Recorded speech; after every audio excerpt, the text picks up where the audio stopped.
हे कुल देवता, हे मोबाइल देवता, पानी चढाइदे।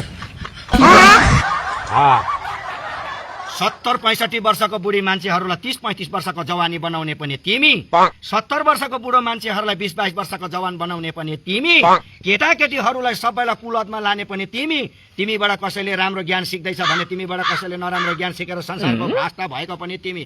संसारको अहिले सबैभन्दा एकदम भगवान बिर्सिसकेको छ मान्छेले, तर तिमीलाई उठ्ने बेलामा, हिँड्ने बेलामा, सुत्ने बेलामा, खाने बेलामा, हग्ने बेलामा सबै टाइममा तिमीलाई मान्छेले पुजिरहेको छ, तिमीलाई याद गरिरहेको छ। हे मोबाइल देवता, हे कुल देवता, सबैको घरको तिमी कुल देवता भएको छौ। अहिले तिमी कसैको घरमा छैनौ भने घरमा कला झगडा हुन्छ, तिमीलाई हेर्नु पाएन भने बुढाबुढीमा झगडा हुन्छ।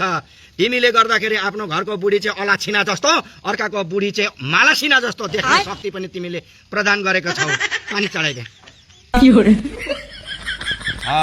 हे कुल देवता, तिमी आजदेखिको हे सामसुङ भए पनि, आइफोन भए पनि, OnePlus भए पनि, जे भए पनि, एन्ड्रोइड भए पनि, जे भए पनि, तिमी चाहिँ अहिले सर्वश्रेष्ठ भएका छौ संसारको।